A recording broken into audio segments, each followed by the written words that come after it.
Hey, welcome back, guys. My name is Israel Joseph. I'm the founder, dean, director here at Sevenaria University. It's great to have you guys back with me here at the university to talk over some subjects that may seem esoteric to some, but I think it's pretty good knowledge that should be shared among all of us, and maybe it can help you out. In fact, I hope these videos are helping you out. We've got about 11 of them.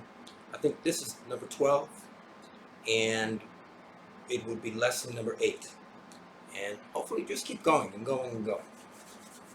So first of all, I want to say thanks to everyone who's been looking at the videos online at Sevenaria University. And I owe you guys really a lot of thanks, man. It's been cool. I'd like to get those numbers up as far as subscribers, to the channel. So if you guys are looking at this on Facebook, go over to YouTube and click subscribe. It's the red letters right below the image here. It says subscribe.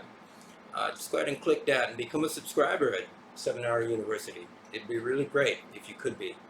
And if you're already on YouTube, excuse me, just hit that, touch your thumb on that subscribe button and join me over here at the university. I just started this university actually, so it'd be great to have some people with us. And if you want to support the university at PayPal, just go ahead and send your support to PayPal at IronJawLove. That's IronJahlove.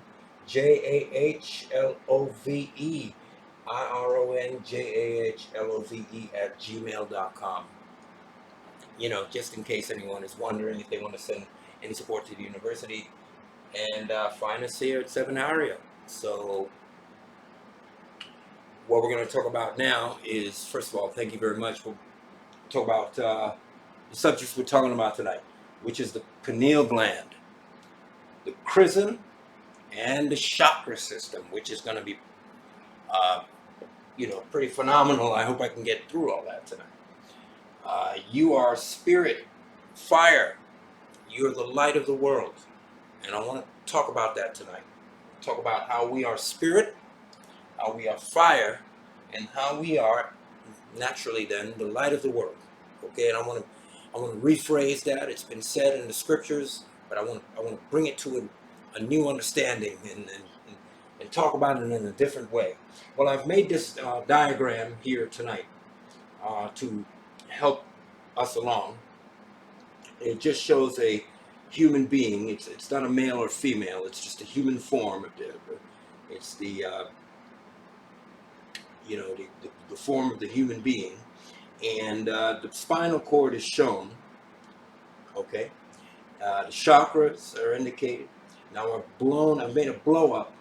You can see the center of the brain here. This is the brain, and in the center of the brain, I've drawn a blow up. What I've done is I've drawn a blow up of the complex that's in the center of the brain. So we have the corpus claustrum.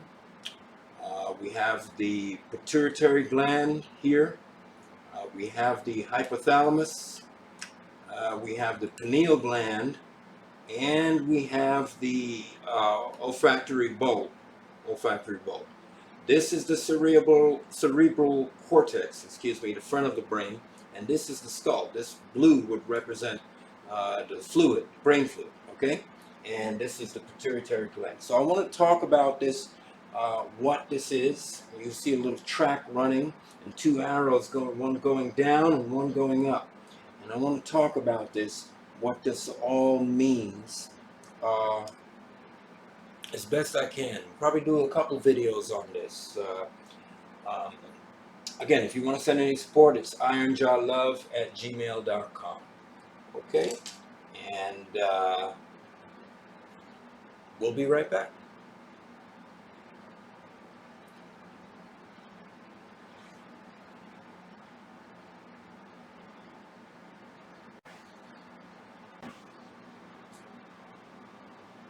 Okay, so now let's talk about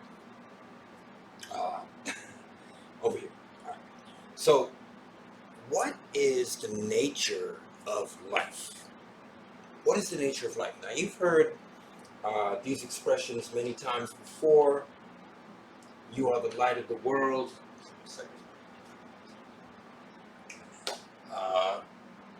You are the light of the world.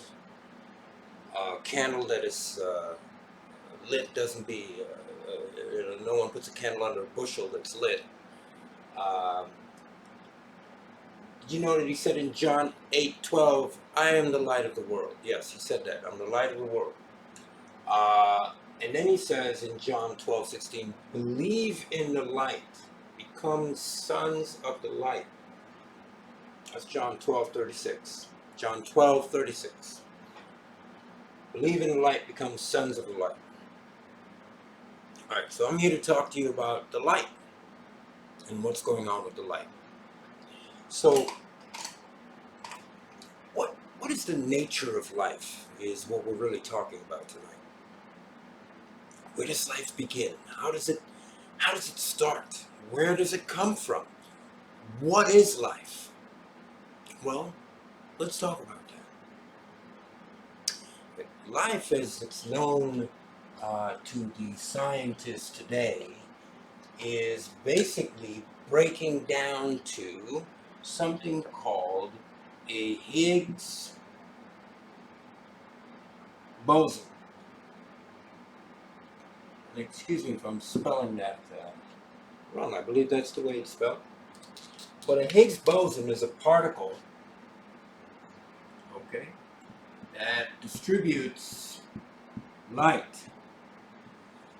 And this light is the center of all things, including protons and neutrons, and even below their levels, all the way down to the most microscopic view.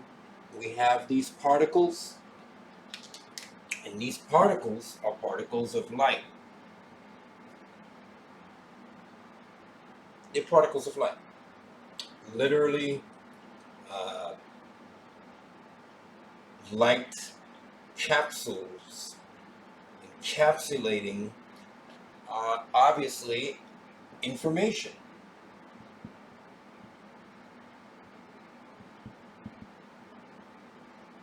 It takes information to build a body, okay? The arms, the legs, and the torso requires information. This particle of light, the Higgs particle,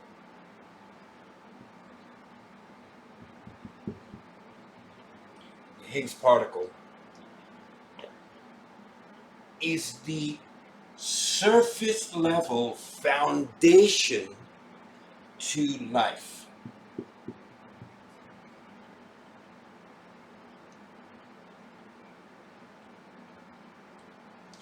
It is the Higgs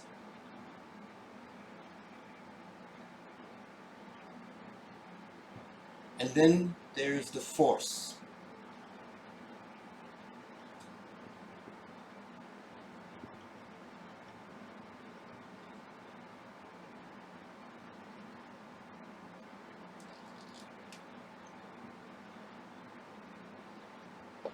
This force is the luminescence.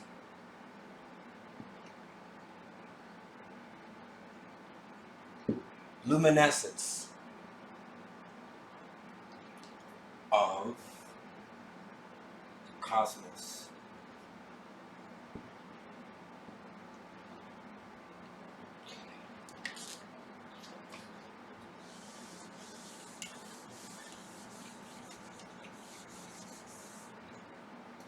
In the universe, light is everywhere. I know it may not seem that way, but that's because light, when it leaves an object, it needs something to bounce off of in order to shine. So when you're looking into the vastness of space, it seems dark. There's no light in the vastness of space. There's no light. But that's because it's the light that's being distributed has not reached anything. And the planets you see in space are being lit by stars.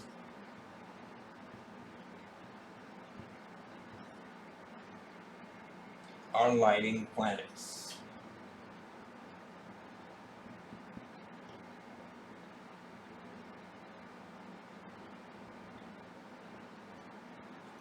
So these stars are lighting the planets, and we on our little Earth here are seeing the planets lit up, and we're wonder at them.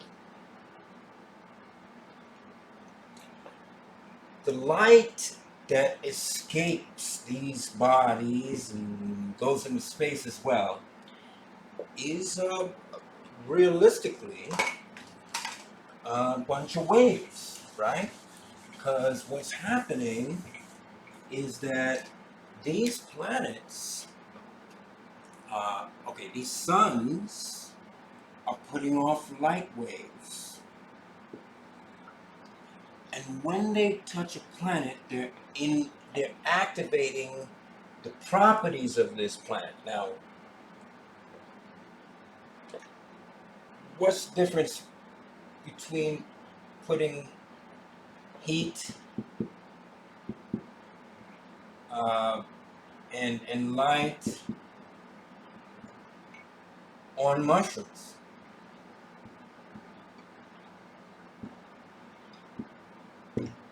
Death. For most of them.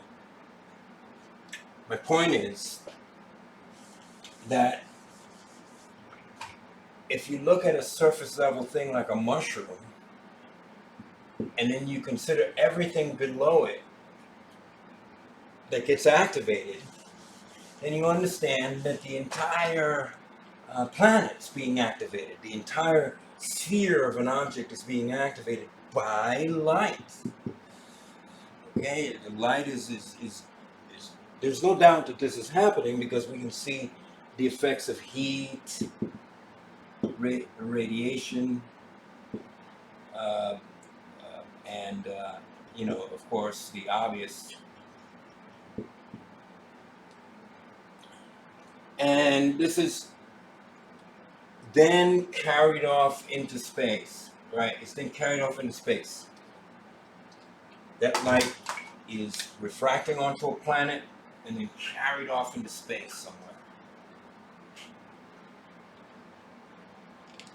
Now, when these lights are carried off into space, science teaches that they become waves, light waves. So you have waves of light emanating from these planets,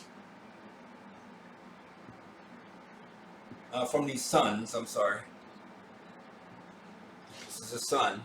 So waves of light, and they contact these planets. But a curious thing happens. When this wave of light contacts the outer atmosphere of planets and stuff like that, it turns into what are obviously known as light particles, particles of light.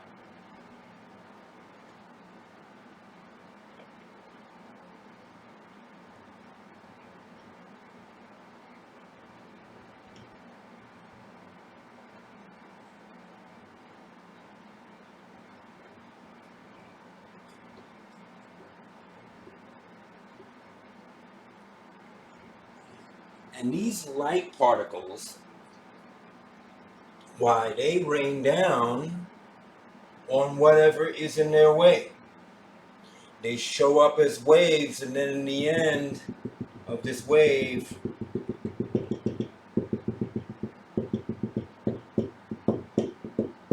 they rain down. And they rain down as light. We see it as a blank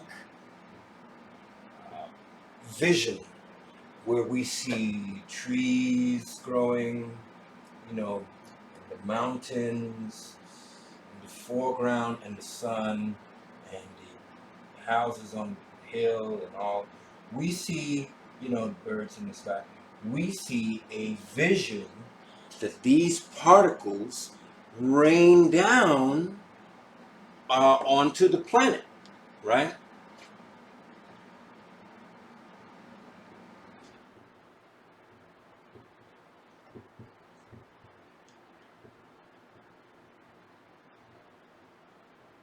We see the vision of the earth that it's giving us.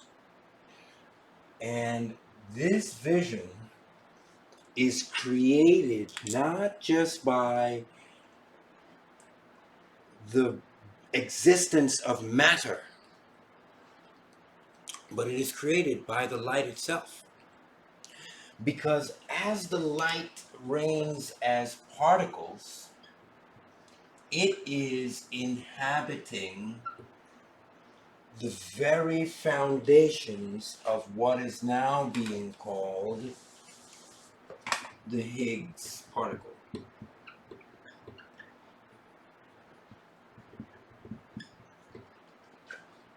Okay? It is inhabiting this particle to do its work. So the light comes in as waves. Onto our world, it comes in as particles, which literally inhabit, for lack of a better word,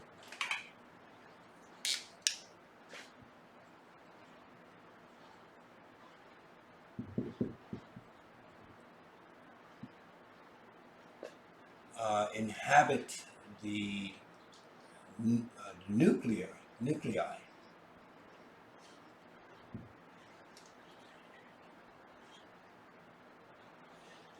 And what happens is that what I'm going to talk about next. After these particles rain down and inhabit the nuclei of organisms and the earth itself. Okay, so we'll be right back.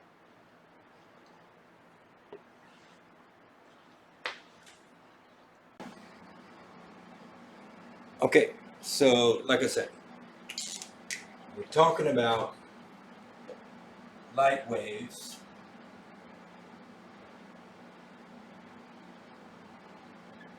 and particles.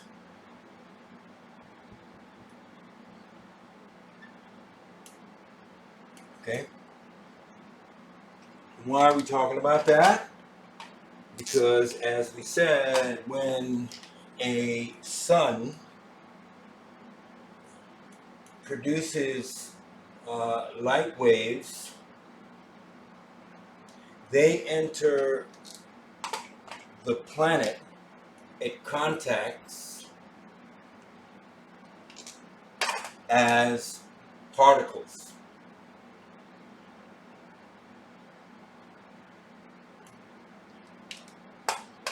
Got it? Real simple. Real easy. Okay?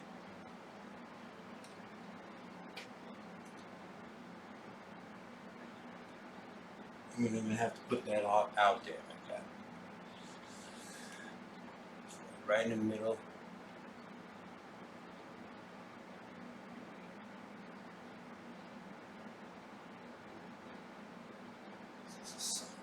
Okay. So that's the process so far. And that's a pretty good process. Because this stuff is life-giving stuff. Now, as it enters into the system,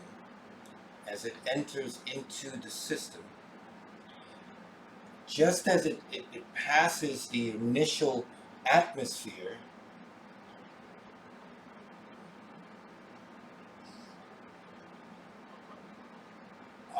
of the Earth,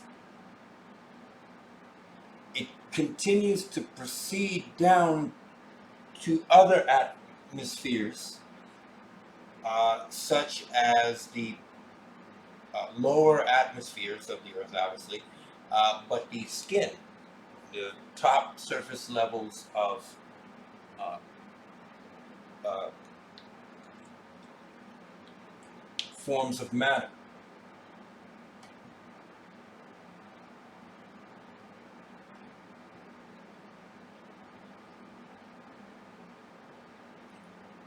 So they proceed into there as well. And that includes the semen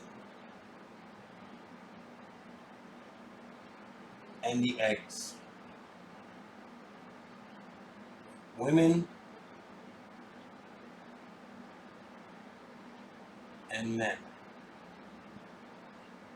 And remember, woman is womb,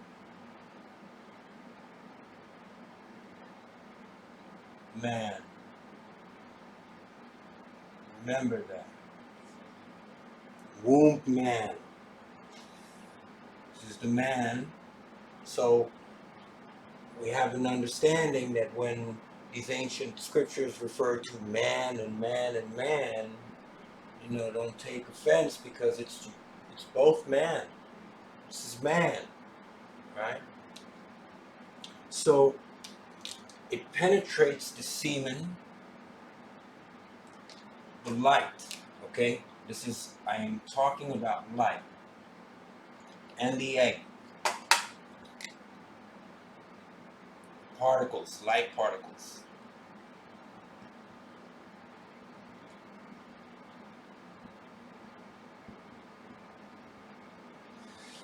Light particles penetrate the upper atmosphere of the earth. Forms of matter, including the semen and the egg. And the light particles implant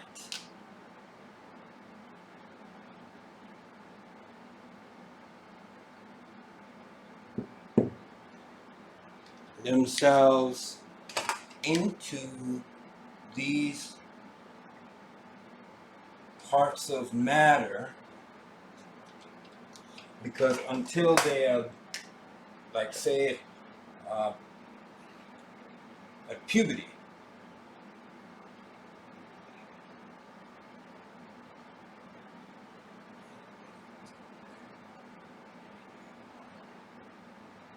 Berty, puberty. And at puberty, these particles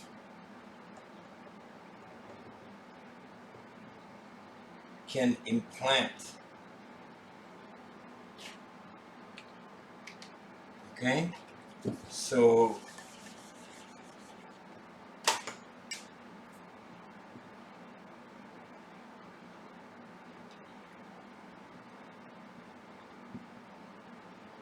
I'm having a that's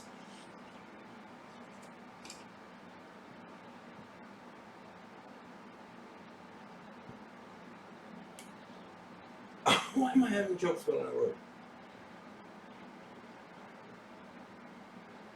Berty. My goodness, I'm sorry about that. Sometimes I just have a fail at the brain. So puberty, and the light implants. Okay? That's implants, not imprints. So basically, these particles fall down and enter into our biological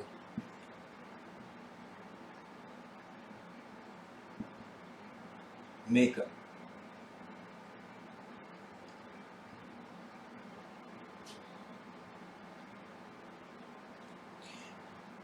This then is truly encoding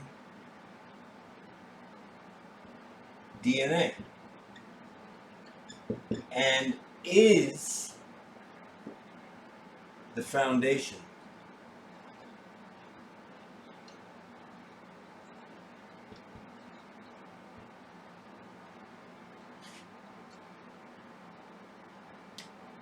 It's encoding DNA and is the foundation of DNA.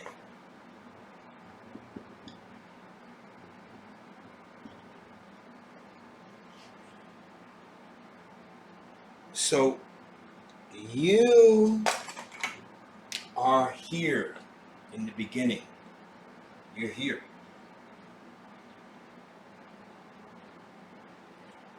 Before you were here, in your mother's, in her womb, and in your father's womb, in your father's loins, I'm sorry, you were in the atmosphere as particles of light. And some groupings of particles got together and decided to implant themselves into the mother and the father. Light waves from the suns end up as particles that penetrate the planet as particles through the atmosphere and then through forms of matter. So it's the atmosphere, forms of matter, and then into the semen. Right? 3 levels, approximately. And then you have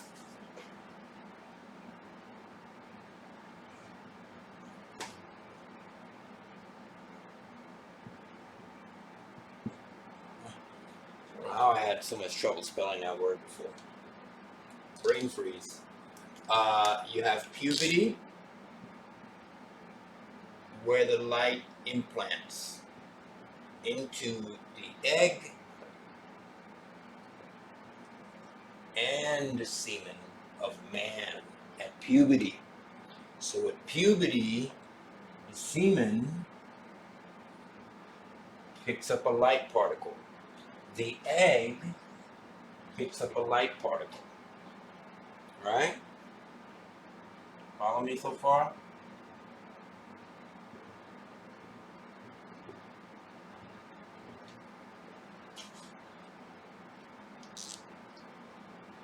When these two get together, they bring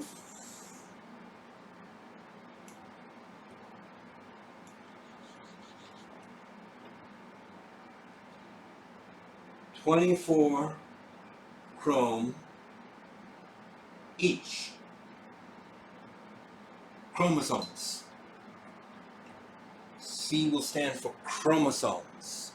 24 chromosomes each. So the egg is 24. The egg is 24. The semen, they get together. That makes 48. And you are these 48 particles of light, pieces of light, these chromosomes, the building block of these chromosomes. Okay, so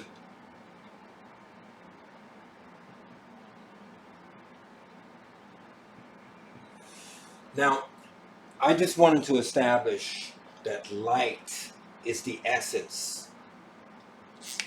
Okay, and I think I've established that light waves begin from the suns, from the light, the natural universal light, and it's passed through as waves. It falls to the planet as particles, light particles, penetrating atmosphere after atmosphere, including the Earth's atmosphere itself, and as well as forms of matter. the outer layers,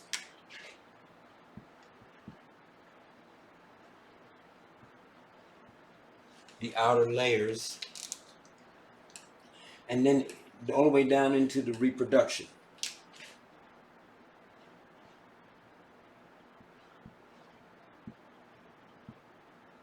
And that's really going to be a super important concept, because that's what this light is trying to do. Reproduce itself as an organism. And we'll find out why. Then, so as the semen takes this light, it begins to grow 24 chromosomes. It begins to grow 24.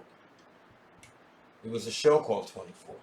They tell you this stuff secretly, and 48 hours and all that stuff, So 24 and 24 each. Woman, the female, and the male. Okay? It's the way it's going down for the humans. The female and the male bring 24.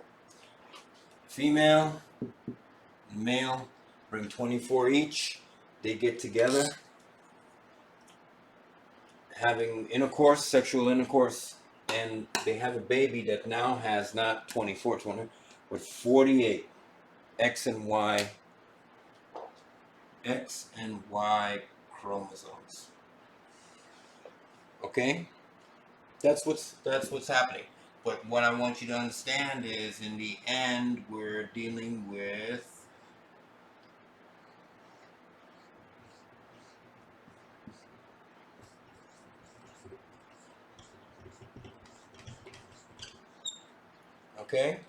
light particles.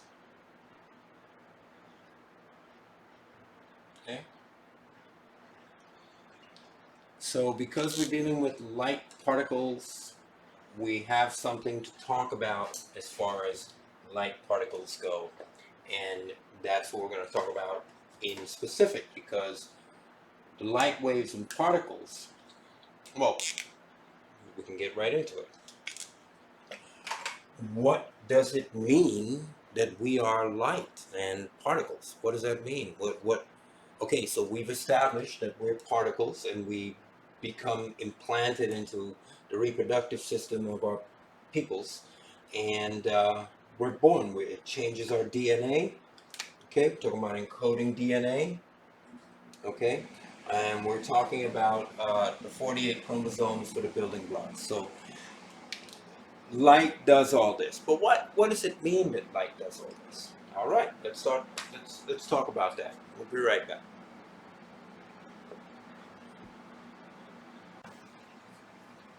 Okay, so let's get back into it. Light as a wave has a continuous motion. Once it hits an object, it stops. If the object is solid, then it can't go anymore. Light is unable to penetrate. If it's translucent, however, light can penetrate and keep going in the form of waves, or, as I said, in these particles that we see. Now, in order for this light that leaves the suns to travel millions of miles through space to reach a planet, there has to be a continuous field of energy. In other words, the planets aren't sending bubbles of light, because then there would be bubbles of darkness. We would experience light as a flicker, as like a strobe light. We would experience it. Light is not a strobe light. This would be a strobe, right? And this is just pure light. So this is not what we have. We have a flow. And what I'm trying to get at is that in a flow, in any kind of a flow, you not only have energy, but you have a type of memory. because it needs, light needs, and you have a sense of time.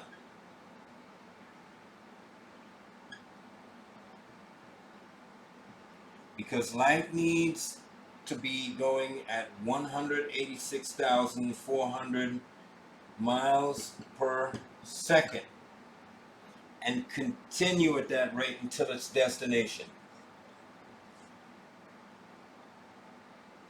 So, energy, a type of memory, and a sense of time. And why is that? Because I think I said this in the last video. We talked about a lot of this in the last video. Time can't just end. And again, we're not dealing with a strobe effect. We're dealing with a continuous effect. So time needs to continue on its journey, knowledgeable in the beginning of it.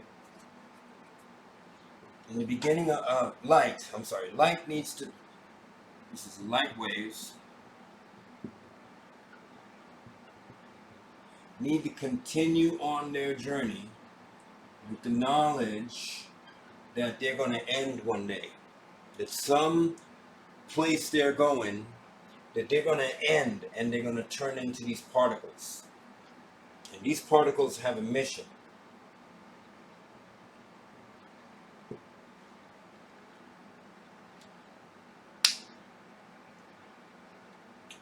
So what I'm trying to get at is light waves have energy, that's known, but they also have a type of memory.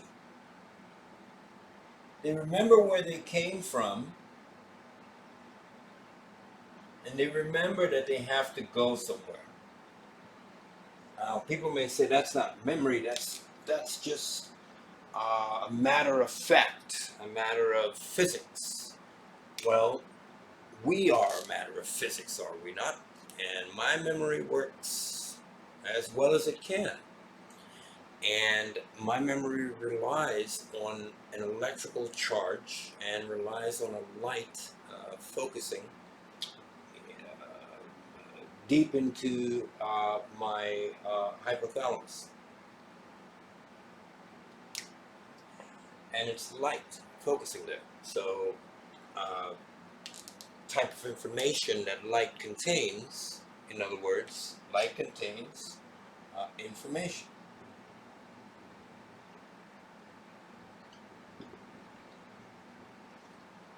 This is information.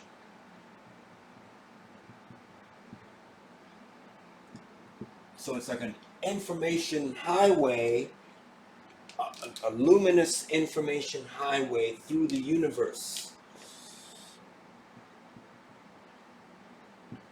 Through the universe, we have a luminous information highway that is bringing this hidden, okay, this is hidden information here. We don't, well, undeciphered, uncoded information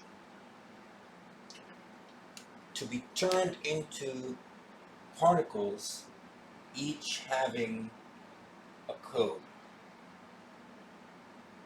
Follow me? To then be turned into DNA,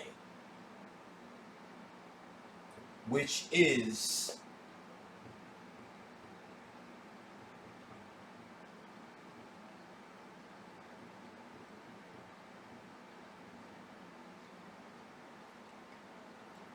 so we have light,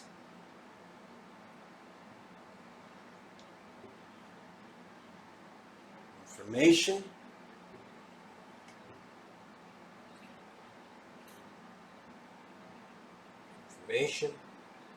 turning it into particles,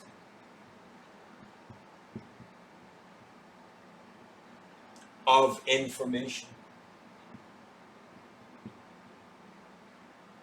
See how all this is working now?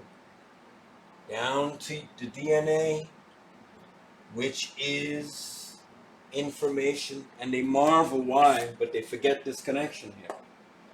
You see, the scientists forget that there's a connection between this and this.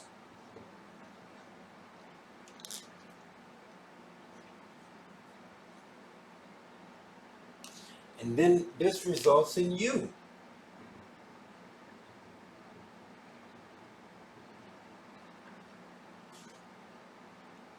So all this light came through and went all the way to you. And of course, all the creation, all of the earth, all of whatever you want to call it, right?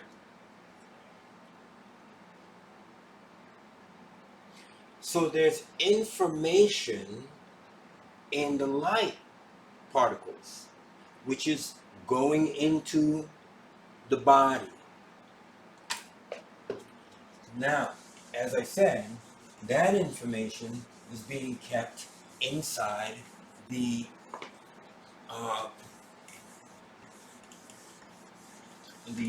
reproductive system. So you have the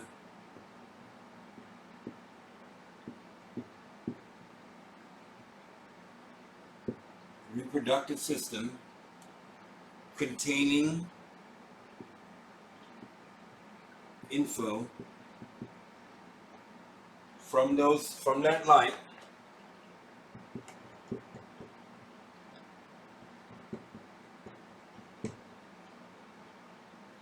as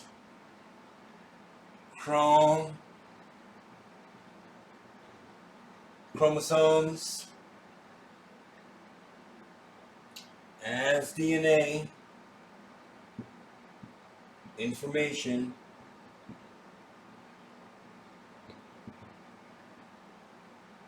is you. So you are, for the most part,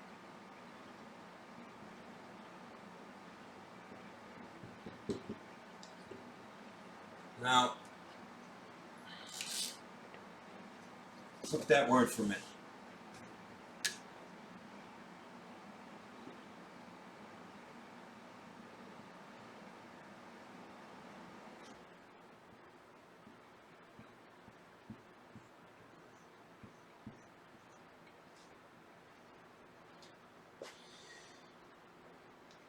Light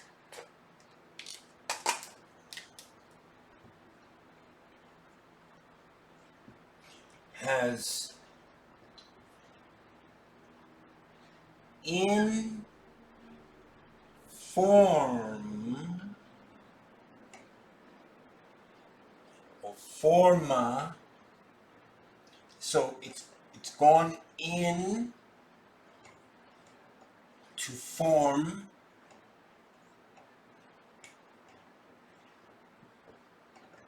gone into form Asian, which means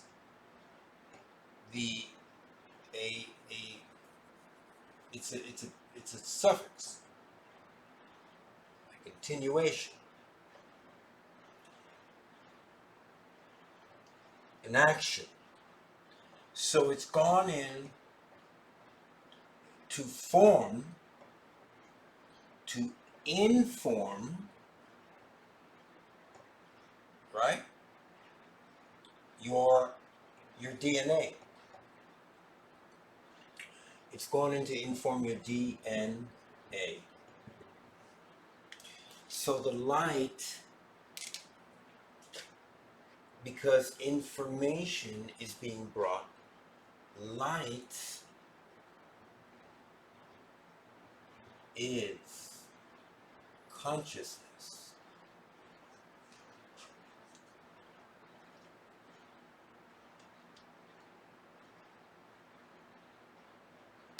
So light is consciousness.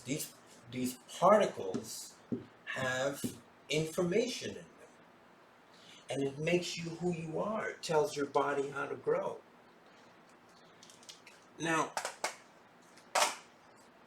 we're talking about the DNA of life, the thing that creates who you are, that you're born with, an internal self. What I'm really talking about is not information, because the keen can hear that I'm really talking about soul.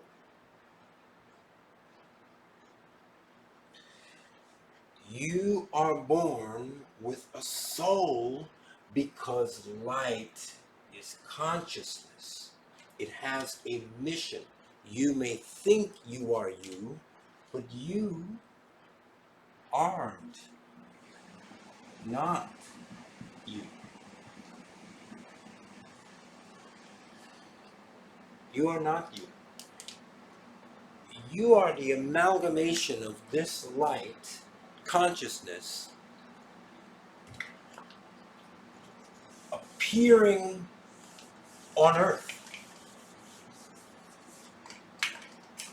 Literally coming from the universe to fall on a planet as particles and waves, only to find itself growing as trees, living as animals do, and living as people.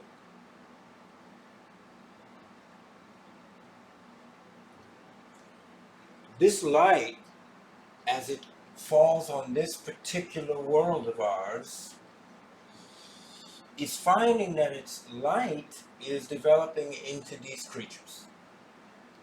And these creatures are studying their world. They're studying it is light.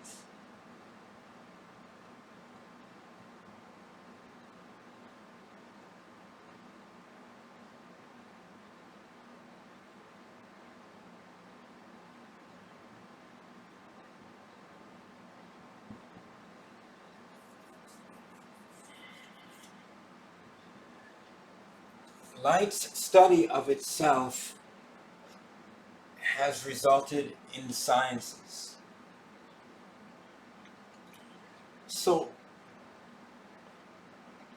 the light within us that came as a wave down as particles is now looking back at itself.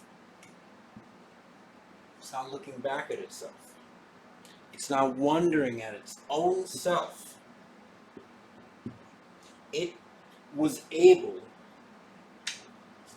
to move from these suns all over the galaxy and come here to this particular world and end up as us. And that's why if we don't find creatures on other planets, it would really inform us about how really lucky we are here. Which I think we pretty much know, because, you know, the creatures that are called aliens, they would have to have been living here with us since before we were conscious, right? They would have to have been here the whole time. They can't travel back and forth from Zeta Reticuli or someplace else, and they can't be hiding on the moon, because we would have seen them. I think some videos are pretty good though, but we would have seen them coming back and forth every night. Pretty obvious. In all of their videos, it's not that obvious. So the aliens, if they are aliens, have been here with us, and they too are affected, of course, by the light of the universe. But we, here in this realm as human beings, are made up of this conscious light. That's what it's about. That's why we have a sense of longing and a sense of understanding good and bad. Just if you look at the animals do as well, right? So you can see that, that there's some creatures that take care of other creatures, stop other creatures from hurting other creatures. Sure, they obviously kill for their meals, but animals even have a sense of goodness about them, if you study animals at all. And so what I'm basically trying to say is that, what I am saying is that the consciousness of light is implanted in us from birth. And so now I'm going to talk about, what does that mean? That we're conscious creatures made of light down to the foundation of our chromosomes, and that it has information. Because what we're talking about is our dreams, we're talking about deja vus, we're talking about how you interpret life and how people interpret you, and also your thoughts, your wishes, your goals, all of these things. So we'll try to talk about as much that as we can. And I'll show you how the light presently in you can be used to elevate yourself. And this study we're going to get into is talking about the CHRISIM, which is getting this light force in you lifted up to the top. Okay, and we'll talk about all that. Get back.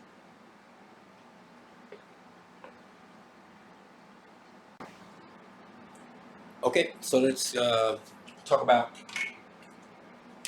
what it means to be filled with light, to, as the scriptures say, be sons of light or people of light, daughters, children, and also what it means to be conscious.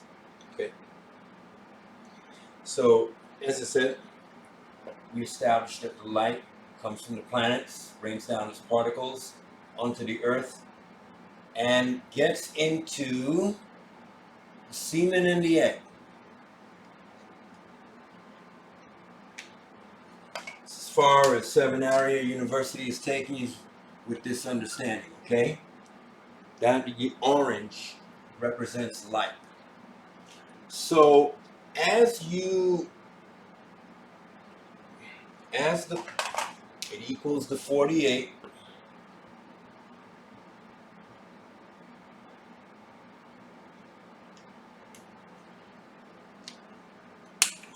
chromosomes, which equals to you as a baby.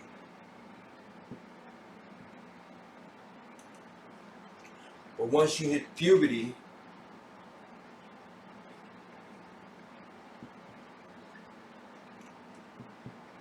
you become sexually active, and the light that you are doubles. But let's talk about the light, and you're ready to spread the light again. But let's talk about the light that you are. What happens to this light? Well, as I said, it becomes 48 chromosomes, and then it multiplies in the womb of the mother.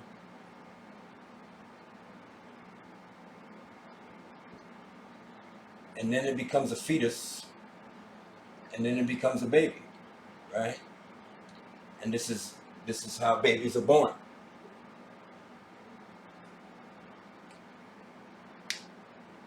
These are the stages: eggs, multiplying, fetus, baby. Now, in all of these stages, the light is working. All these stages. So when you come out and you become a fully grown human being, you know, and you need to get your things done, you have this light entirely in you. Wherever you look, this light flows from your head to your feet. It's part of who you are. You can't get rid of it. It's in you. And it's conscious. You are literally a walking light being, but you don't see it because what happened to you is that you're covered with skin, right? You're covered with a shade, just like a bulb is covered with a lampshade. You are covered with a lampshade. Because if you weren't, you'd be pretty scary to look at, for normal people anyway.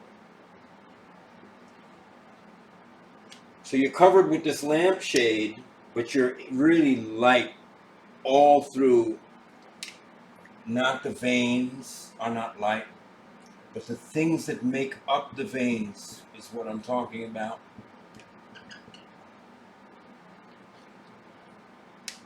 Your whole body is light through and through. It's just even the veins are a covering.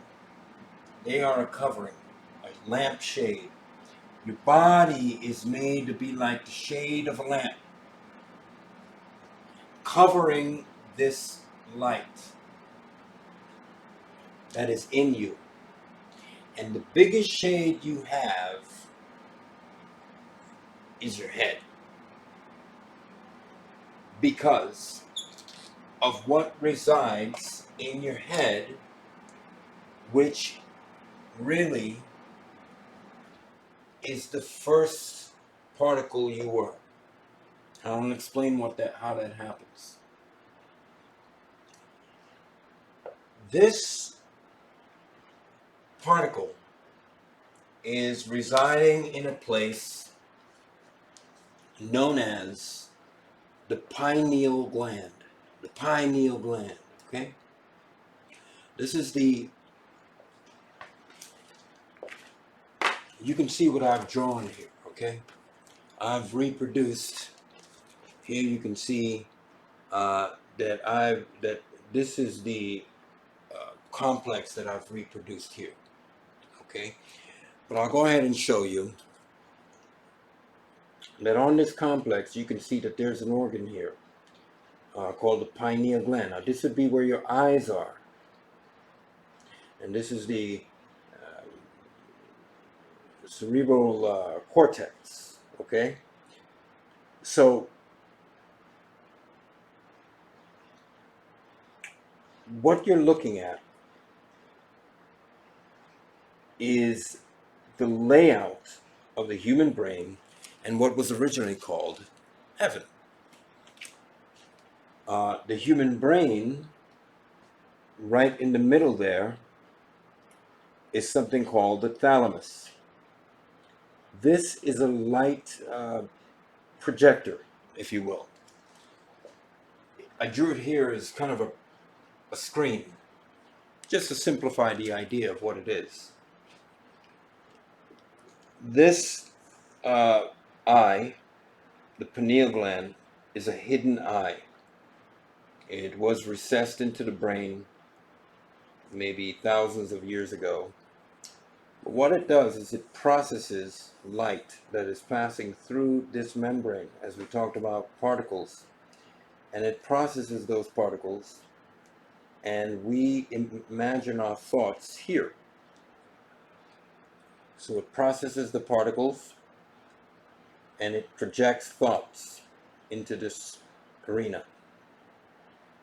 So that's the pineal gland, and what it does, it projects thoughts.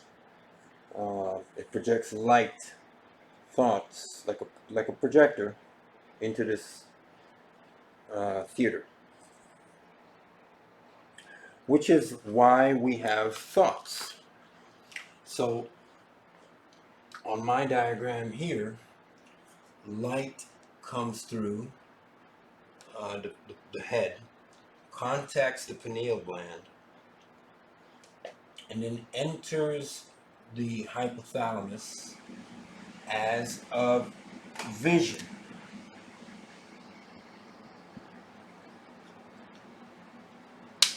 We dream here. We see thoughts here. This pineal gland is you as the light. Now, you may say, I am not this thing. I'm me, I'm a guy who works, I'm a lady who works, I'm a woman who does my thing, I'm a guy who does my thing. But what I'm telling you is, what you have in society, what you've had to do since you were a child, is you've had to develop what's called a persona. And you really don't understand it, but you've had to make decisions, little decisions along the way since you were a little kid. They got bigger and bigger and bigger. And some people are parent because they're in jail for them, right? But most people aren't in jail for their decisions. But they have had to make this, what's called a persona. Now, behind that persona in the mind is this light, and it grew with you as well. It was your advisor. It was your gut feeling. It was the time where you wanted to do something crazy, but you backed out because you knew that it was just too crazy or too far over the edge. That light gave you that vision. You couldn't see it with your eyes. These represent you. This represents your eyes. But that light in your brain projected that inside the brain. Okay? It projected it inside the brain and into the optic thalamus. The optic thalamus. Just keep in mind what that's called. The hypothalamus, excuse me. That's the hypothalamus. So that's the job of the pineal gland, to project that light like a movie theater projector. And it is an eye. And it is an eye that sees what this light is bringing. The pineal gland is made not to pick up the lampshade, which your eyes are made to see. Your eyes are made to see the lampshade. The pineal gland, right, is made to see the light coming from the planets. It interprets that light. Okay? And it looks like a pine cone. That's why I drew it like this. It has a pine cone shape to it. And it interprets light. It interprets light. That's why you get information and ideas. Do you hear what I'm saying? Light is being interpreted by your pineal gland. The light particles are entering your skull, just like it enters the Earth's atmosphere. And it gets into your head and it contacts the original implant. So the implant went in to you as a semen and an egg. You put the 48 together. It came out to you, and that original implant picks up information from the outside. Your eyes though pick up information from the inside. So the eyes is local. The gland, but the pineal is external info. Local and external info.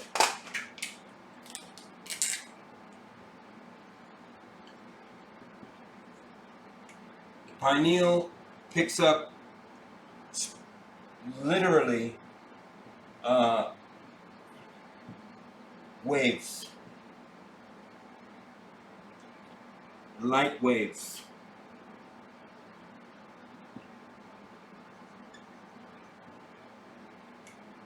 And the eyes pick up local light. See the difference? Okay. The eyes pick up local light. The pineal picks up external waves of light coming from space. And it goes right into the pineal gland. And the pineal gland interprets it as visions.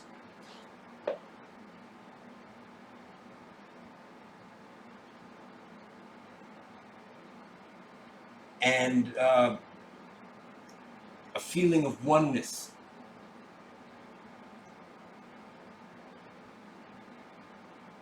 God.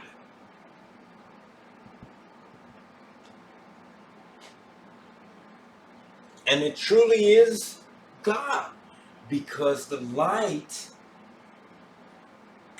is alive. So in light particles, you get this. What confuses us, though, is our eyes see the world and we become afraid.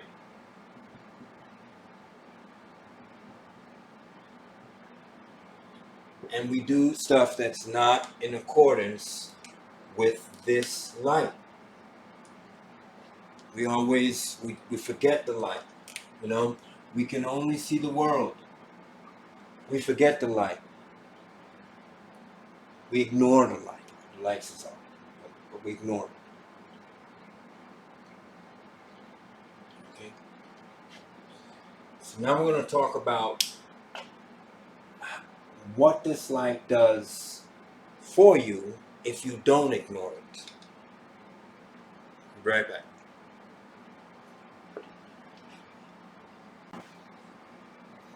So the lights inhabit all parts of the body, and there is a system of chakras, 7 of them, that start down in the just above the groin area, and they move into the stomach, and just above the heart, just below the thorax, and in the brain as well. I put a purple one here for the whole head, and then the light purple is up top. So they also color coordinated. There's red on the bottom, an orange, green, blue, purple, and a light purple, and that signifies the chakras. Okay, the 7 chakras. Now these chakras are real things. This is you ever get a gut feeling? Okay, your gut feeling is one of your chakras talking to you. Your gut feeling is your second brain. Really, you have 1, 2, 3, 4 brains in the system. You know this brain quite well. A lot of you use it more than you should. But this brain is quite strong, of course, especially in males, but females too. This brain is quite strong. It's dominating the whole world right now. Okay, possibly. I jest, but it is a quite strong chakra, that brain. The second one is your gut chakra, which is a good chakra to have because what the light, and understand what I'm getting at, is again that light is traveling to these with information. Okay?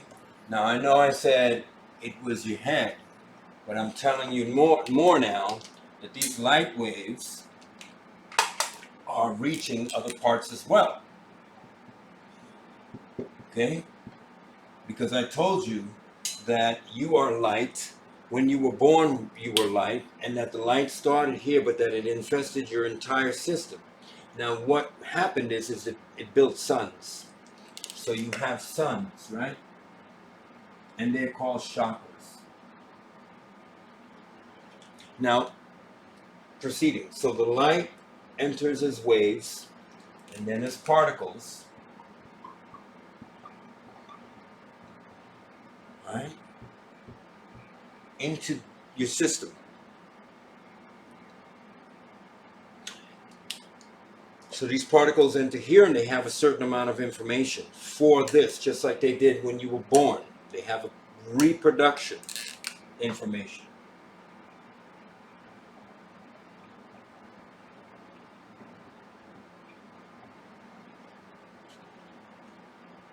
Okay. Certain ones enter here. They have caution and hunger.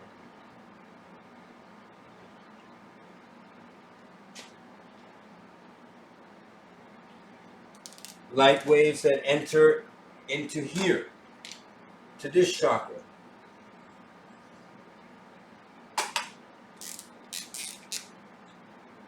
Here. This is love. Emotions.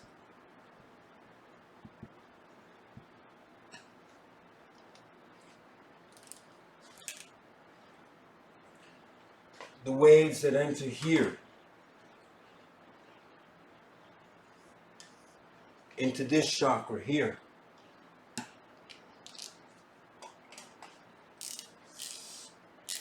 This is your voice,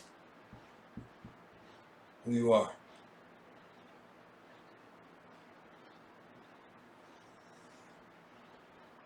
You get there, you're already beginning to get to the point where you're putting together the other brains and you're making a decision. You get to the voice. And here is thinking. And if you don't get this light right, then this part, this light here is the most dangerous possibilities. This one here is also dangerous too. It can be, you all know why. This one here has its danger. Eat too much, you get very sick. This one also has danger too, right? All these things come with danger. And they're being put into us, they're being injected into us as light into our systems. And we are to process that light.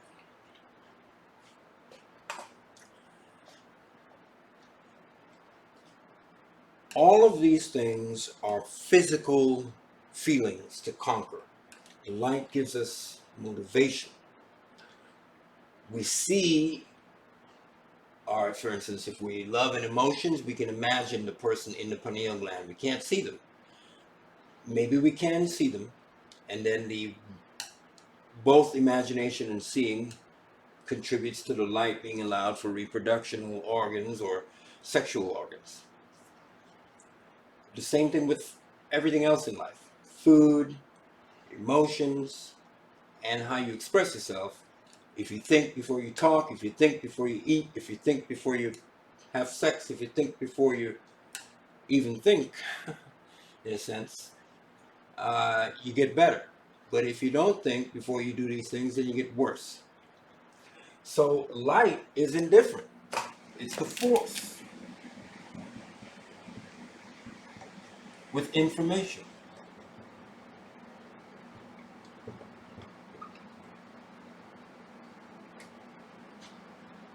And it's forcing information into you.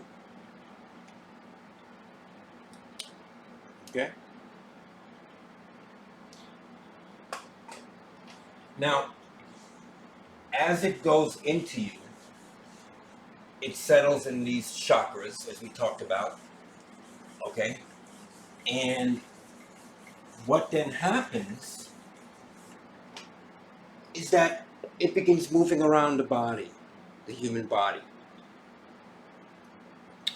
And as it begins moving around the human body, it settles in various parts of the body, in the chakra systems, and the track really that it uses to get through the human body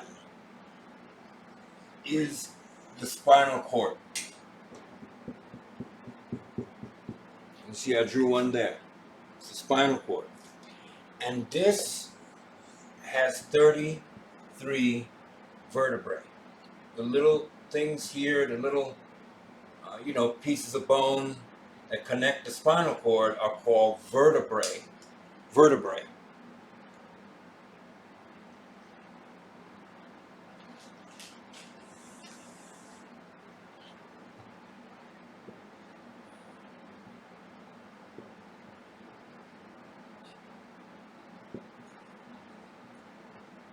Okay, these are vertebrae.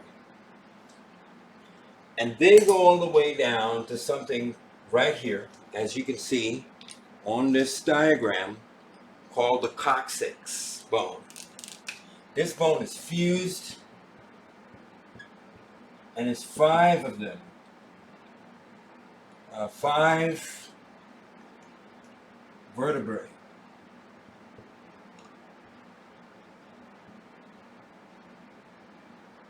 and they're fused together in the coccyx.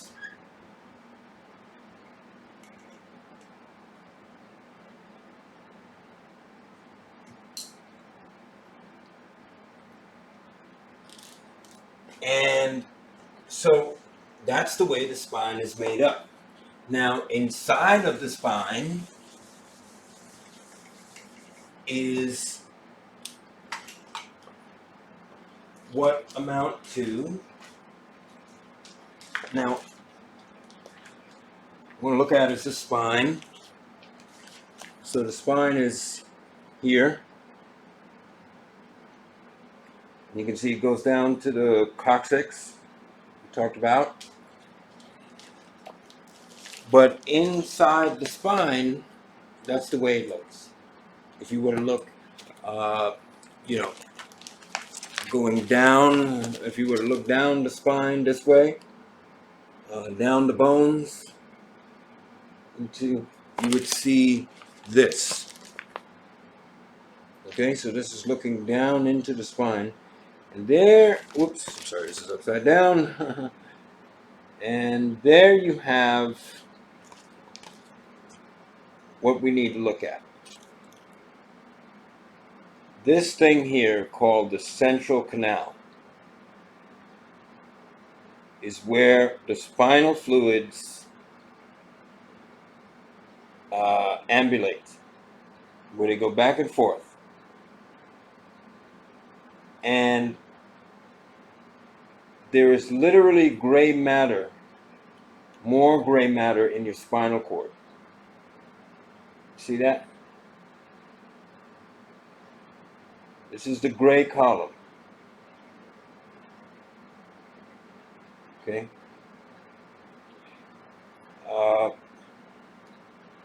And there is white matter. So this is gray matter.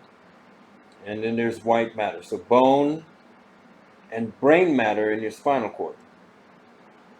Okay? So when you're thinking in your gut, don't think that it's strange. This is why you have chakras, because you literally have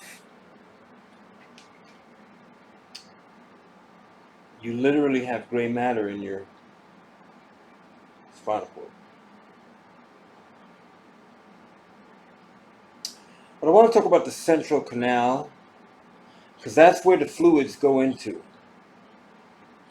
And the fluids are important because that's what the light particles fused into was fluidy. Now they're no more light waves, they're fluid waves. Okay? But in this fluid is the particles of light.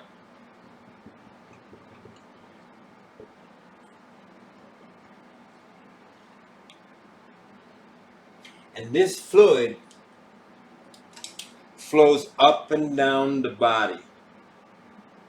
And as you can see, I numbered the vertebrae from 1 to 33, because that's how many we have.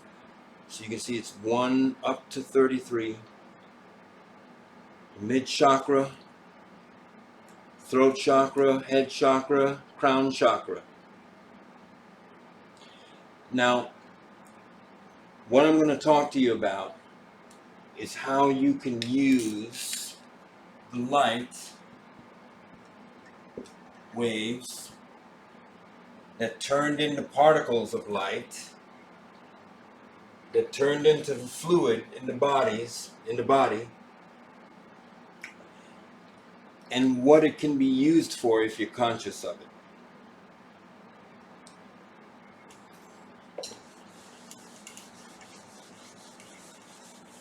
In the body, there are organs known as plexuses.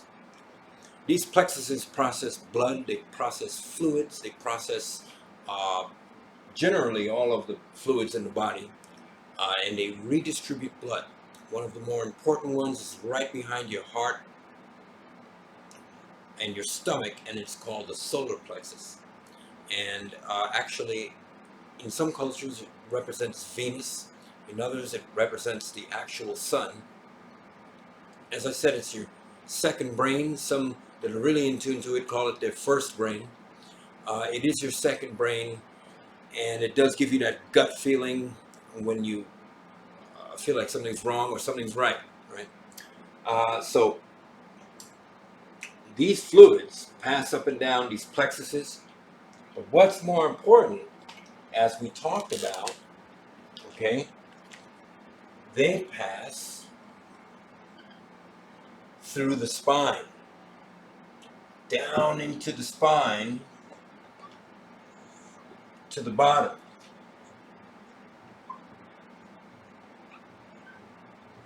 To the coccyx. So they leave the brain, flow into the spine, and go down to the bottom. Follow me on that so far? They're fluids that leave the brain and go down the spine. We know this because that's called spinal fluid.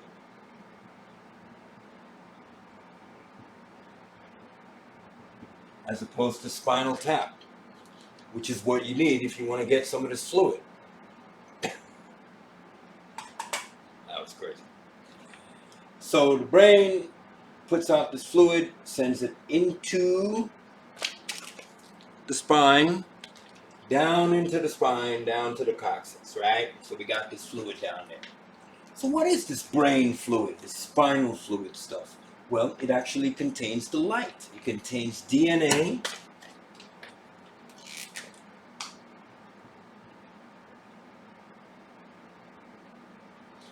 It contains,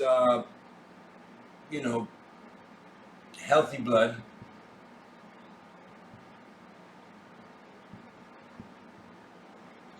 And in the midst of all of this, in this gray matter,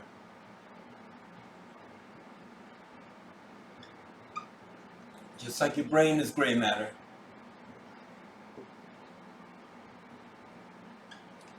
is the original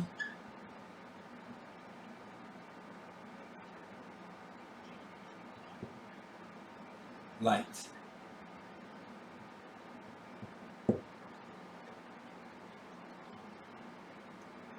So we have gray matter, and this stuff here is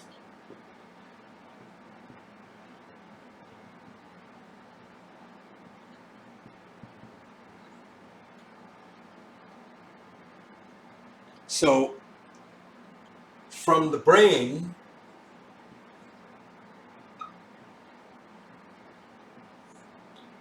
to the spinal cord goes the fluid, down into the spinal cord, into the coccyx bone. In the old days, that fluid was examined. Some said it was an oil.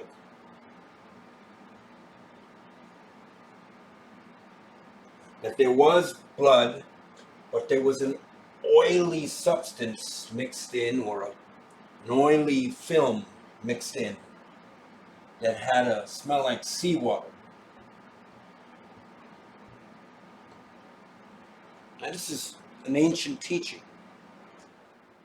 After cutting up, I'm sure, a lot of wars and a lot of animals and a lot of experiments with no laws in the old days, they found out some things to the detriment of a lot of people. But we're going to show you this. That the body apparently produces this oil that smells like seawater or fish. And it's called CHRISIM.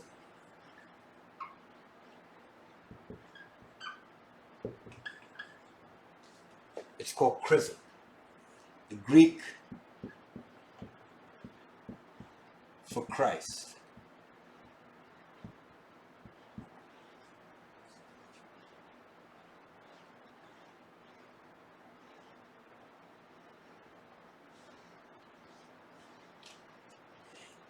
And this oil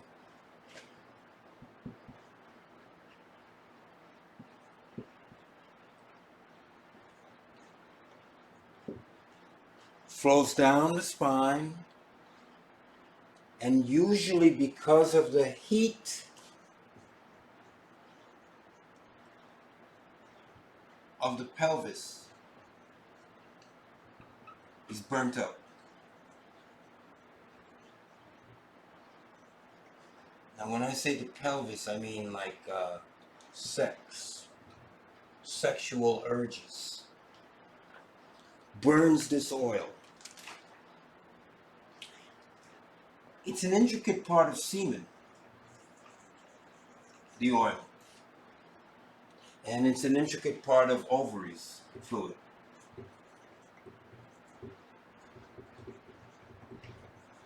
Both in men and women, there is an oil that comes from the gray matter called the CHRISIM that ambulates down the spinal cord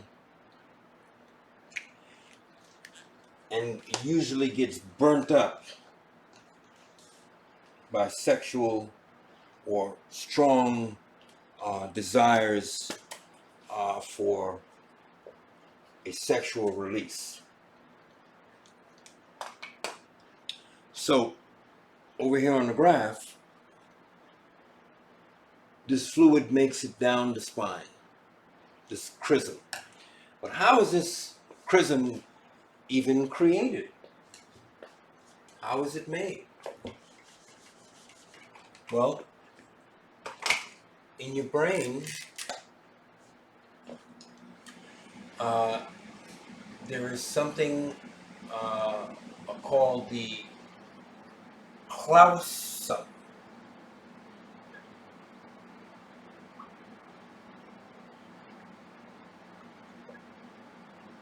Now, some people call it the claustrum, but you have to be careful. It's clausum, or the clausum. And the clausum is the corpus clausum. So I've shown it here, the corpus clausum. You can see it. What's that graph we have? You can see it here. This is called the corpus clausum. Excuse me. And the corpus clausum releases a fluid. And this fluid passes through and contacts both the pituitary gland and the pineal gland. So the pineal gland depends on light to operate. Okay, so follow me. Every now and then though, from above, keep in mind it's above,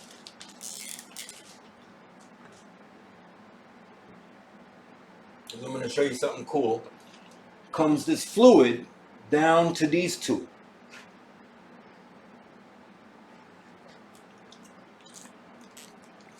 So this fluid passes from here down to these two. There. There. And there. Okay? And when that fluid passes down to these two, it collects two other kinds of fluid. From the pituitary gland, it collects DMT. And from the pineal gland, it collects serotonin. So the pineal gland gives the oil, the CHRISIM oil, from the corpus callosum, serotonin. The pituitary gland gives it DMT. And the serotonin is a white, clear, white, liquid, milky substance. The DMT is a yellowish, amberish, urine colored, if you will, substance. And that is literally the beginnings of what we're going to call milk and honey. DMT, the yellowish, serotonin, the milkyish. Milk and honey. So this Christ contacts the land of milk and honey. Now let's see who this corpus claustrum is, first of all. In the old days, Klaus, right? It's Klaus. But before it was the corpus,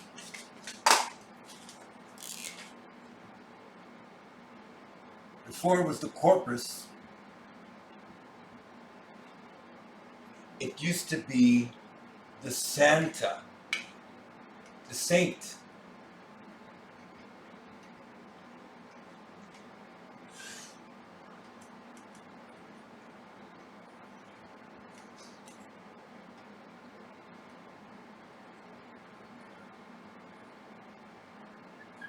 What does that say?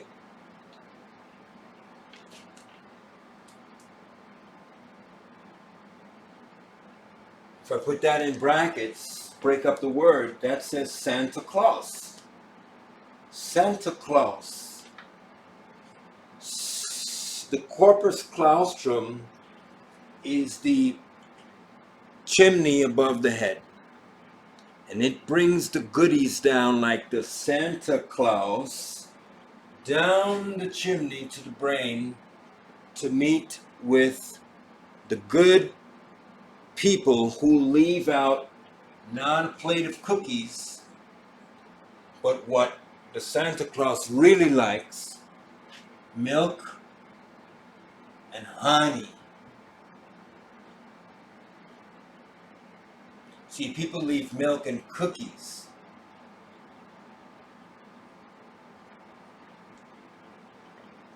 He likes, that's what we like.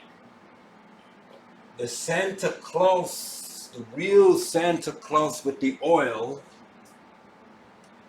he likes milk and honey, like in the Bible, the land of milk and honey. It's the land of milk and honey. You see, it's like a land. You're traveling through these little areas here, like a road. He has to go down here to the first stop. Then he's got to go all the way down here to the second stop. Then he's got to go down the road, down here, all the way down the road. And sometimes he just dies at the end because we just shoot him out. Or we have sex and we kill it. Not saying that sex is bad. I'm just telling you that too much of it depletes this. So this oil from the corpus claustrum comes to the pineal, where it picks up a mixture of serotonin, and to the pituitary, where it picks up the DMT, and it carries it down into the spinal cord,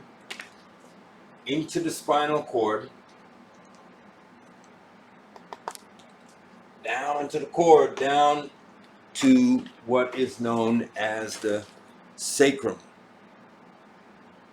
So it goes all the way down, and it gets burnt up because the sacrum obviously is right near our sexual organs.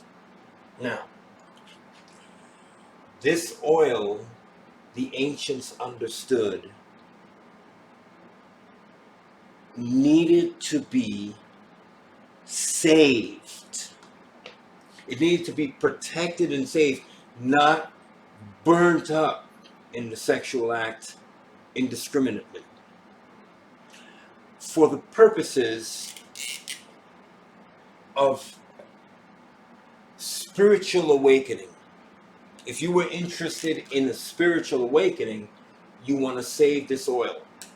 And they went about saving this oil and raising it back from the claustrum back to the brain. Now, they understood that it was depleted by a lot of sexual intercourse. Even today, when boxers go to fight, they tell them don't have sex the night before, or certain practices in seminary, seminary. It's a play on words. Seminary school. It's all about controlling the sexual urge. Okay, a lot of the sexual urge is controlled. Then you have a better control of your life, actually. And it's what they don't teach the common man. That's why we're all out there acting like bonobo monkeys, right? They don't teach us to control it so we can elevate past the animal stage into the godly stage. And it's hard to do, guaranteed, because all of that light force is sending all that information to us all the time. Difficult to do.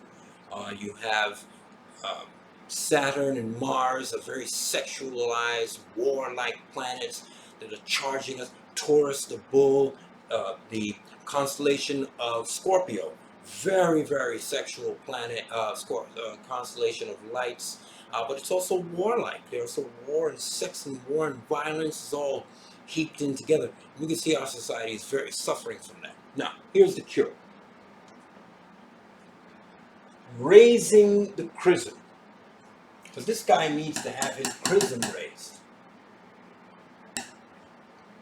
So they understood that sex or lack of sex, right, abstaining from sex, would help the oil raise, because those who abstained from sex were noticeably different, noticeably more mentally in tuned, and then naturally more in tune to what they were involved with, whether it was search for God, whether it was a business, whether it was no matter what it was, right? So it just produced a more focused person.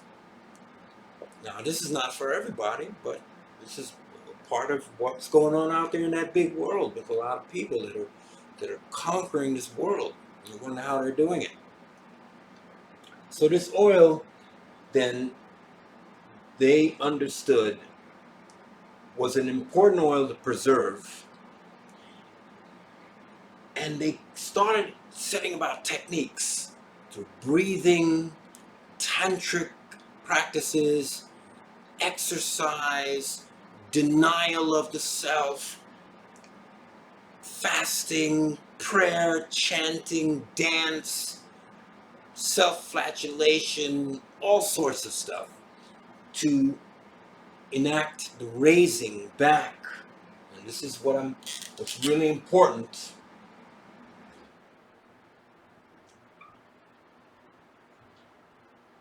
When you get the fluid to rise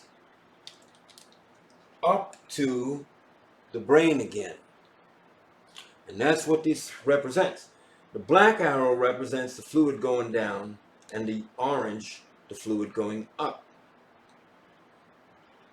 So they wanted to raise the fluid back from the coccyx bone into the spine, up the 33 vertebrae, past the chakras, through the chakras, invigorating and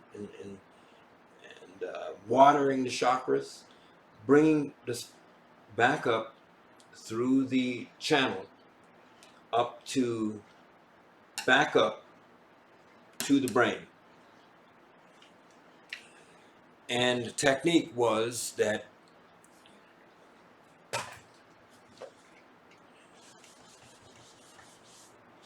at the time of your birth, when this light was implanted into the semen and into the egg, at the day of your birth, your light corresponded with the zodiac at that time.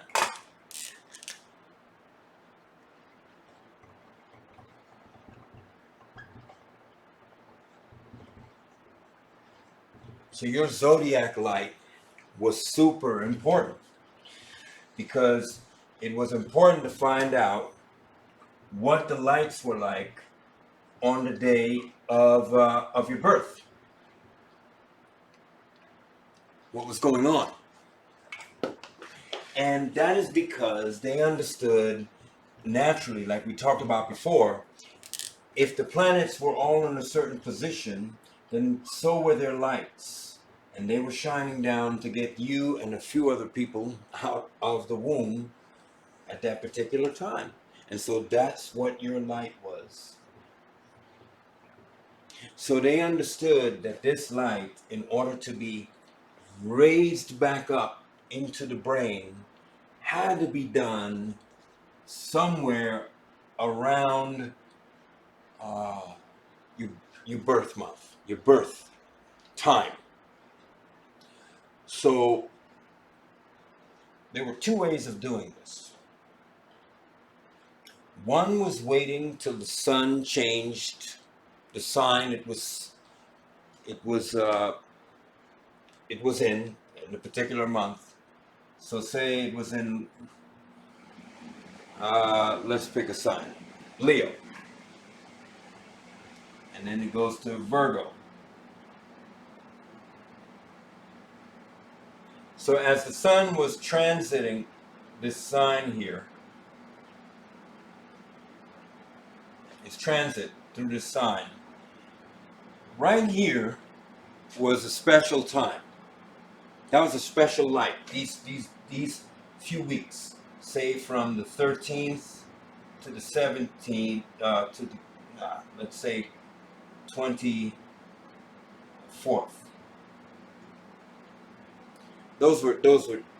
These were great days to do it on an every month basis, to try and meditate, to sit still.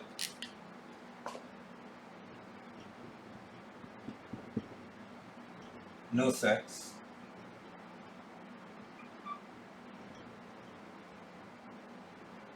Diet.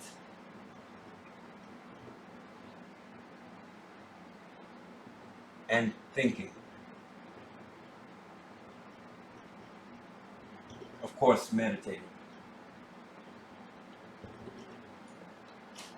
So they would sit still, no sex, diet, thinking about the proper thoughts, positivity, and meditating.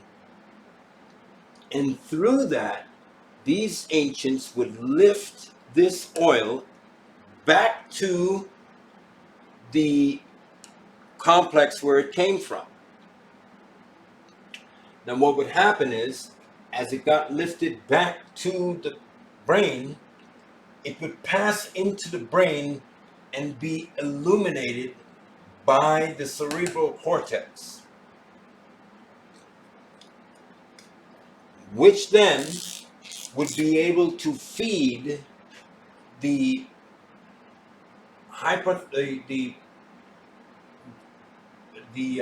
the pineal gland, which then would be able to feed the hypothalamus. Visions.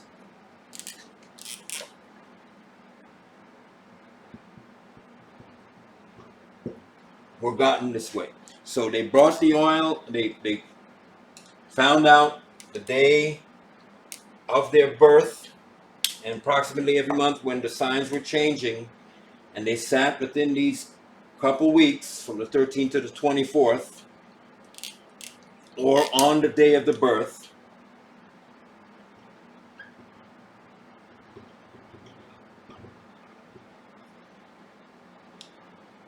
and they sat still, no sex, diet, thinking, and meditating.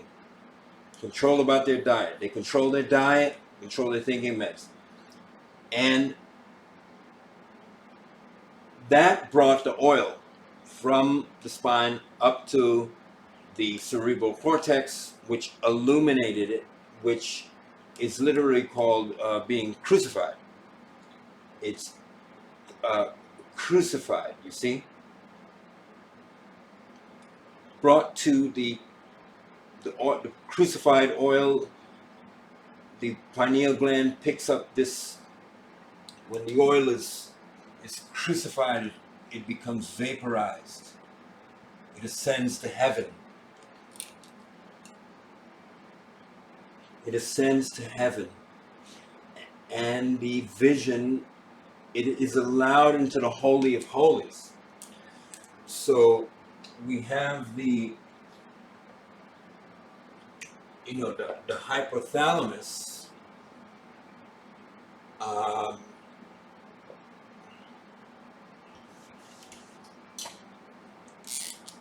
is the Holy of Holies.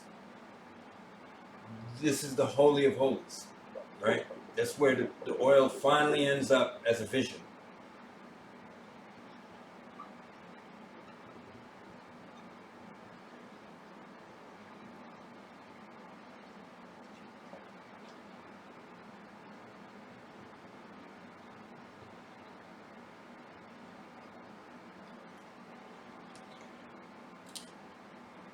What I did fail to mention was before the corpus claustrum sets forth this oil, I'm sorry, after it sets forth the oil, it spends time in this system for 3 days before it descends through. So this acts like a tomb, but then it acts like heaven as well. Okay? So it goes into the hypothalamus as a vision.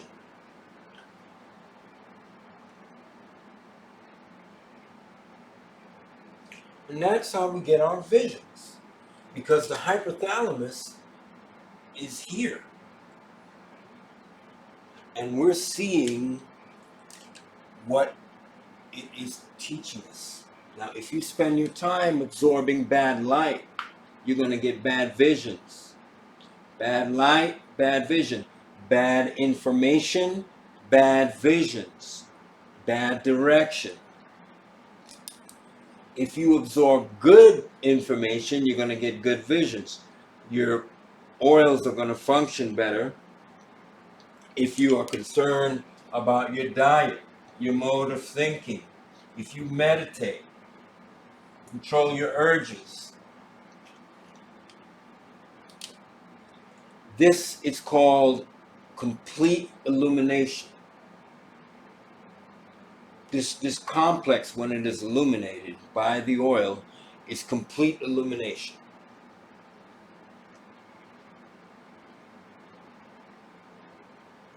Now,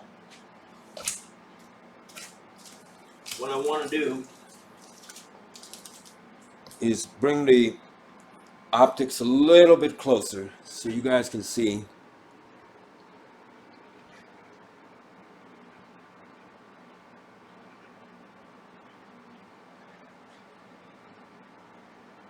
We have the claustrum, empties here into the pineal, and then into the pituitary,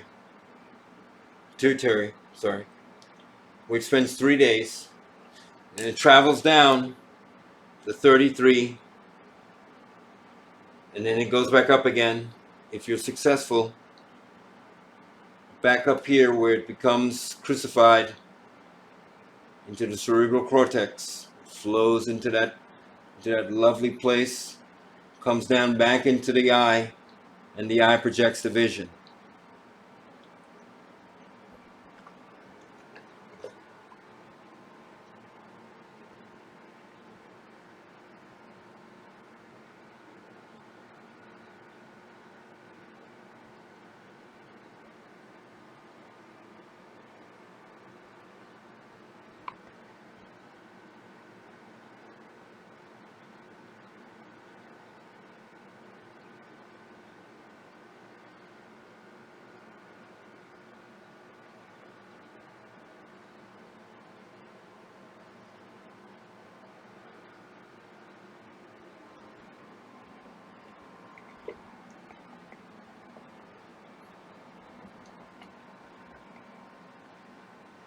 Okay.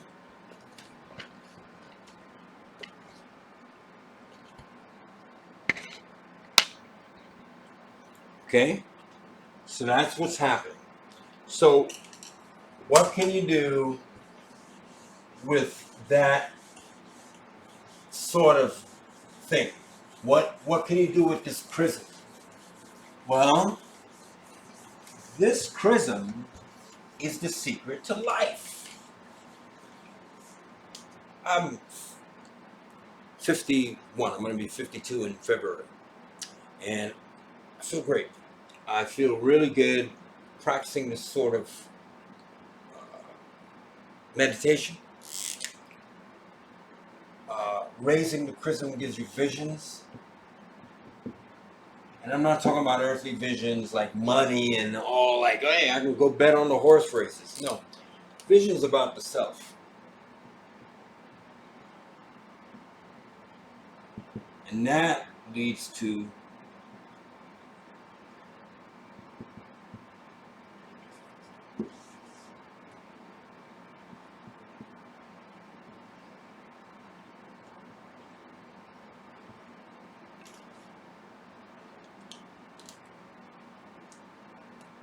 so if you are a centered person, of course you're going to be able to navigate through life better. So this is offering you a chance to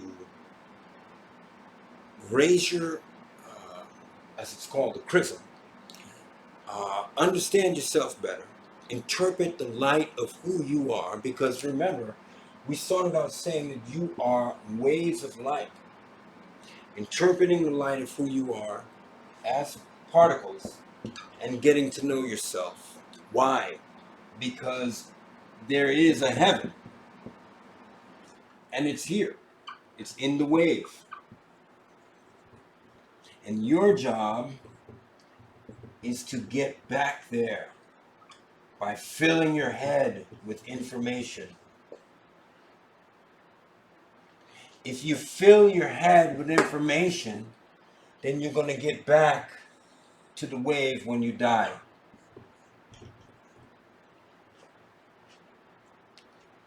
Because the wave, the light, you're going to get back to the light. And the light is God. That's where God lives. And everyone you know, and everyone you loved, and everyone that died lives in this light and comes back as particles. And it's all reincarnation until you go back to the place where you don't reincarnate anymore.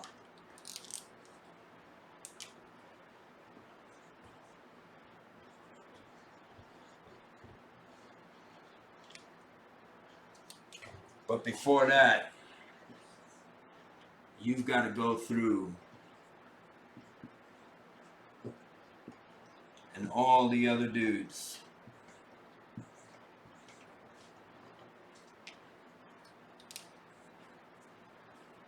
So the light that is coming off of Uranus by reflection is positive. It's a positive light. You want to get back to the positive light. If you spend your time negative, you will certainly go back to the negative light. In other words, you will either go to heaven by being positive light,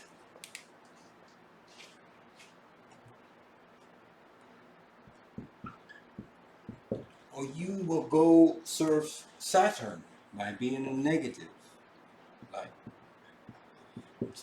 And we're talking about benevolence and malevolence, not good or bad. We're just talking about life promoting and life taking. If you are life promoting and thinking positive thoughts, then you are going to go to that light. That light in you, that light in you is going to go back. But in order to think positive thoughts, you have to start practicing raising the chrism, because in the chrism is your total experience. It is refracted, and if you are positive without destroying it, it will bring you back to positive vision from the cerebral cortex into your pineal, into your hypothalamus, where you will see visions. So we're talking about heaven, right? Heaven. and hell. And there it is. Right?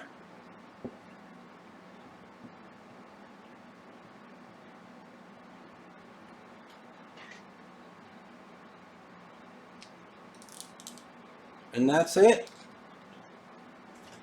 The way you think leads either to the light that is heaven or the light that is hell. Your light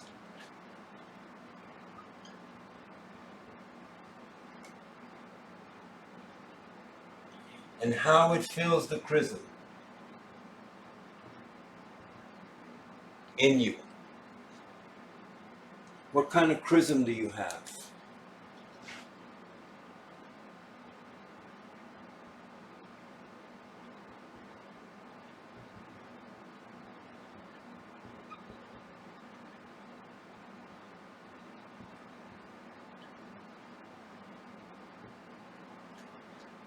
What sort of charisma?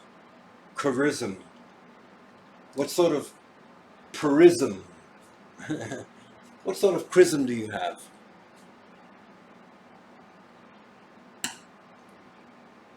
So, in effect,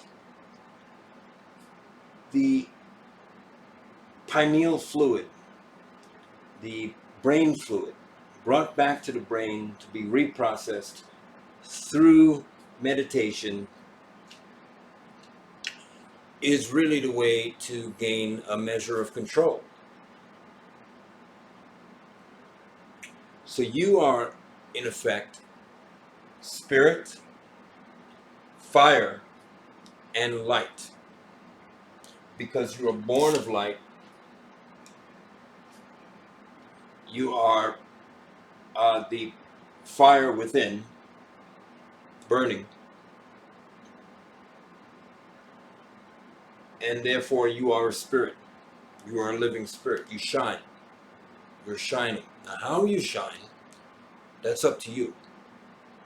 What you shine about, what you shine on about, it's all up to you. So if you're shining with positivity and trying to help people, trying to help your world, your immediate surroundings, then you're doing a good thing. But if you're shining with negativity and war and violence and abrasiveness, then what are you really doing? Who are you satisfying? What's it really good for? You can make the world a peaceful place or an awful place. What do we really want to live with? And so it's all about understanding, it's about self-control. And this is the path to self-control. Okay? The chrism, raising your Christ energy. Chrism is Christ in Greek. That's what it's all about. These are the heavens. This is the milk and honey. This is the heaven that you must graduate to so you can get to the bigger heavens. Because you are light and not a body. You're light. Okay? So, as usual, I really want to thank you guys for checking it out tonight. It was real fun. And I'm going to sign out.